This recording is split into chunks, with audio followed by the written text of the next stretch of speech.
Bonjour, je vous présente cet ouvrage. Louis Lavelle, de l'être.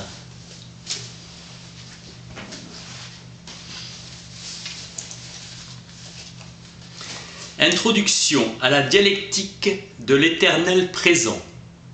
Ouvrage précédant la dialectique du monde sensible présentée comme thèse et composée dans la solitude de la captivité au camp de Giessen, en Allemagne de 1916 à 1918.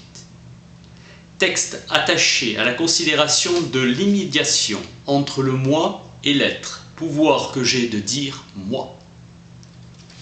Émotion de la conscience de la vie, présence dont ma liberté est l'arbitre. Les différents sensibles limitent et achèvent les différentes opérations par lesquelles se réalise notre propre participation à l'être. Appréhender la notion de l'être dans son extrême pureté. Le positivisme et le kantisme ont triomphé. L'être était devenu une notion vide ou un objet hors d'atteinte. Le savoir est étranger à l'être. L'être véritable se révèle à nous dans l'acte moral. Le moi ne peut se poser que dans le tout de l'être. L'être est acte. La philosophie commence là où l'être cesse d'être, confondu avec l'objet. Le moi se découvre dans l'acte de la pensée. La dissociation entre l'entendement et la volonté est la condition de la naissance de la conscience et l'exercice de la liberté. Le monde remplit l'intervalle qui sépare l'acte pur de l'acte de participation. La philosophie de l'existence oppose l'être en soi et l'être pour soi. Aspect différent de l'être total, contenu en lui. Primauté de l'existence par rapport à l'essence. Avec Protagoras, l'homme est la mesure de toute chose, mesure qu'il se donne, qui est sa propre mesure. Avec Platon ou Descartes, Dieu est la mesure de toute chose, Dieu qui a la vérité et le bien au-dessus. L'homme se dépasse vers l'avenir, puissance à laquelle nous participons et qui nous ouvre sans cesse un nouvel avenir. Philosophie de l'existence. Le néant n'est rien de plus qu'une négation qui suppose l'être pour le nier. Primauté de l'être par rapport au moi. L'union des esprits est acte et effet par lesquels s'exprime et se réalise l'unité de l'être pur. L'identification de l'être et de l'acte définit notre être propre par la liberté. Notre être est une pièce d'un ensemble plus vaste qui n'obéit pas à notre volonté. L'être contient tout, le réel et l'apparence. Le possible est l'un des aspects de l'être, le temps est intérieur à l'être. Le présent contient l'être, l'avenir exprime la possibilité pour l'être fini de participer à l'acte immuable de la création. L'instant, transition temporelle pour nous. Donner les moyens de pénétrer dans un présent éternel. L'univocité de l'être est fondée sur l'identité de cette notion avec celle de complétude, d'achèvement ou de perfection. L'être est toujours le même, bien que ses formes soient toujours différentes. Il n'y a pas de degré de l'être. Le bien du côté de l'activité, le bien est bien du côté de l'activité qui assure notre intériorisation, notre libération, notre participation à la suffisance absolue de l'être pur. La présence de Dieu se réalise en nous par une opération qui nous est propre et qui nous libère de nos limites, en nous identifiant avec le principe qui nous fait être. Solidarité réelle entre la création, le créateur et la créature. L'être est un et infini à la fois. C'est en s'éloignant le plus du sensible que la science a les plus grandes prétentions à l'objectivité. Du concept à l'essence, c'est-à-dire à l'idée. Le sensible traduit l'impuissance du concept, la fécondité de l'idée qui épanouit et multiplie. Le sensible exprime la totalité de l'être sous une forme passive. Si notre esprit était capable de se hausser jusqu'à l'acte pur, il saurait renfermer dans une unité intemporelle la richesse infinie du réel. Le réel ne s'offrirait jamais à lui sous la forme d'une donnée sensible. La relation est la condition à tout jugement. Le concept est une solidification du jugement. Le jugement d'inhérence exprime la fonction analytique de toute pensée finie. Le jugement d'inhérence est un jugement de relation indéterminée. La succession est la condition de toute analyse et la succession ne reçoit aucune détermination. Pour énoncer la compréhension de l'être, il faut nécessairement en faire le sujet d'une infinité de qualités.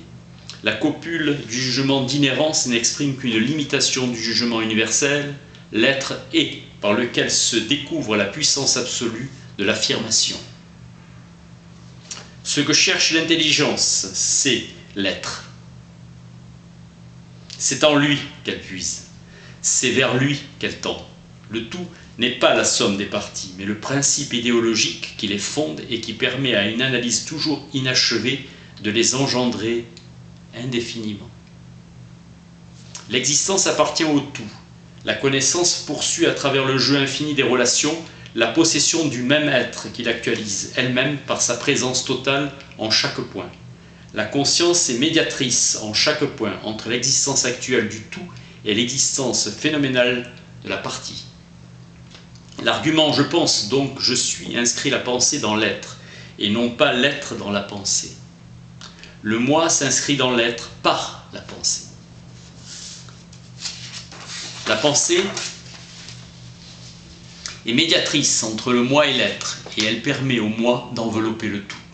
Le moi ne cesse de se chercher lui-même, dans une opération par laquelle il constitue et repousse ses propres limites. Découvrir l'existence du moi, c'est découvrir la présence du moi à l'intérieur de l'être. Le moi est l'auteur de l'expérience dans laquelle il se donne à lui-même un corps.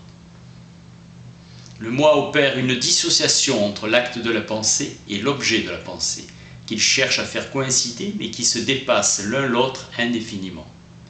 Sans le corps, l'acte de la pensée universelle ne pourrait pas recevoir de limitation. L'idée de l'être est la seule adéquate, donc véritable terme premier. L'idée de l'être abolit l'opposition entre l'abstrait et le concret, entre le virtuel et l'actuel, entre l'intériorité et l'extériorité, entre l'idéalisme et le réalisme. C'est à l'intérieur de l'idée de l'être que nous pensons l'idée du moi. Le moi reconnaît en lui une puissance d'affirmation illimitée, qui fonde et qui dépasse toute affirmation réalisée. L'être contient le possible et s'en détache pour permettre à l'être fini de s'actualiser. L'argument ontologique exprime le passage de l'idée de l'infini en tant qu'il est l'objet de notre pensée à l'idée de l'infini en tant qu'il est l'acte suprême d'une pensée génératrice d'elle-même.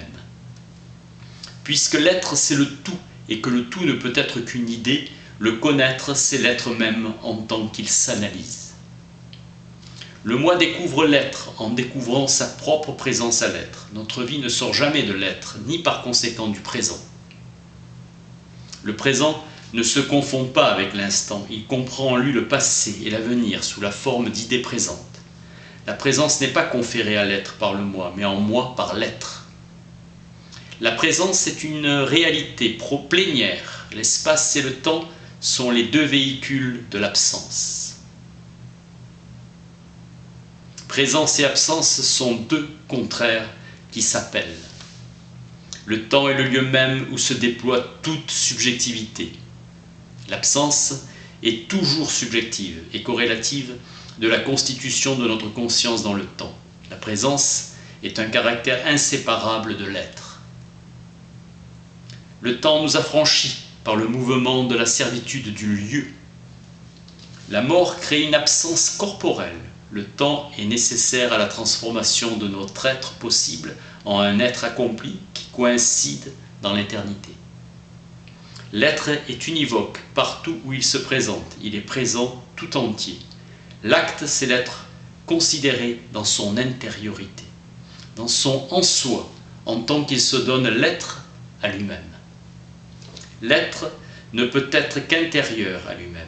Être, acte, est plus juste que l'acte d'être. Ainsi apparaît pour nous le monde, remplissant comme donnée actuelle et toujours de mode de participation par un effet de notre liberté. L'infinité nous permet de choisir dans ce monde même où nous vivons, sensible, spirituel, égoïste, altruiste, passionné, raisonnable, autre. Ces perspectives peuvent être ordonnées hiérarchiquement selon leur degré d'étendue ou de profondeur, c'est-à-dire de valeur.